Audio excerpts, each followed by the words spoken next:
After the flood, humanity began again. Gnawing his soul stepped into a new world, a cleansed earth, a fresh beginning.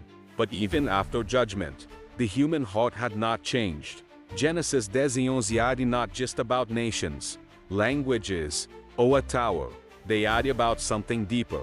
They are about what happens when mankind tries to build a future without God at the center. What begins as civilization quickly becomes rebellion, what looks like a human greatness. This is the story of Babel. It still speaks to us today. Genesis 10 introduces what men call the Table of Nations. At first glance, it may seem like just a list of names, but in reality, it is the map of the ancient world taking shape before our eyes. From the descendants of Japheth came peoples who spread into distant regions. From the descendants of Ham came peoples connected to strong lands, ancient cities, and centers of power. And from the descendants of Shem would come a line especially important to biblical history. The earth was beginning to divide into peoples, families, territories, and nations. But among all those names, one man stands out: Nimrod. The Bible describes him as a mighty man on the earth, a mighty hunter, a man of strength, a name that began to rise among men. Within came important centers of human rule and organization. Humanity was no longer merely surviving.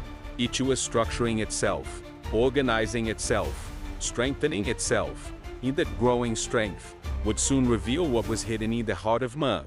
Then we arrive at Genesis 11. The text begins with a powerful statement. The whole earth had one language, one speech. Humanity was united. They spoke the same language. They thought together. They moved in the same direction. At first glance, that may even sound like a good thing. But not every kind of unity is holy. The text says they journeyed found a plain in the land of Shinar, and settled there. They established themselves. They laid foundations. They made their presence firm. And then, something began to grow among them. It was not merely the desire to build. It was the desire to control, to remain, to exalt themselves. Humanity was united, but not in submission to God. It was united around itself. Then they said to one another, "Come, let us make bricks, and burn them thoroughly." The city began to rise by human hands, brick upon brick, effort upon effort, ambition upon ambition. But the problem was never merely the engineering. The real problem appears in their own words. "Come, let us build for ourselves a city, in a tower whose top reaches the heavens, and let us make for ourselves a name." There was the center of Babel, not worship, not obedience, not dependence on God, but self-exaltation. They wanted greatness, without submission. They wanted permanence, without obedience. They wanted glory, without God. They also said, "Lest we be scattered over the face of the whole earth." Notice how deep that is. God had commanded that the earth be filled, but they wanted the opposite. They wanted to remain together, centralized, strong, self-sufficient. Babel was not just a tower. It was a silent declaration of independence against God. Then the narrative changes completely.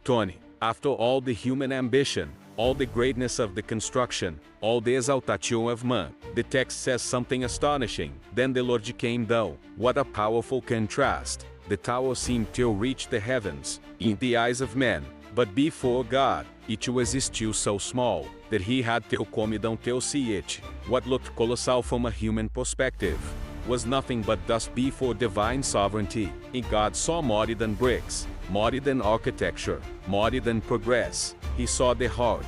He saw a humanity united, but united in rebellion, united in pride, united in self-glorification. Then judgment draws near. The Lord declared that these people were one, and they all had the same language. If they continued on that path, nothing they planned would seem impossible to them. Then came divine intervention. "Come, let us go down there and confuse their language, so that they may not understand one another's speech." In an instant, what had once been order became confusion. What had once been understanding became noisy. What had once been unity became separation. Imagine the scene: men trying to work, but no longer able to understand each other. Commands are given, but no one understands. Tools stop. the construction freezes, the project collapses, not because of a lack of strength, but because of a lack of understanding. And so, the city stops, the tower loses its voice, a human unity is broken. The place came to be called Babel, because there the Lord confused the language of the whole earth. The very thing they most wanted to avoid happened, they were scattered. Without the Lord, Babel reappears. Whenever pride takes the place of obedience, confusion is never far behind, because the problem was never merely a tower. The problem was the heart. They wanted to touch the heavens, but without bowing before the God of heaven. And perhaps that is one of the strongest lessons in this chapter. When man tries to rise without God, sooner or later, he falls. If you are following this journey through Genesis, subscribe to the channel so you do not miss the next chapters. And if this video spoke to you, leave a like and share it with someone who loves the Word of God. May God bless your life, and I will see you in the next chapter.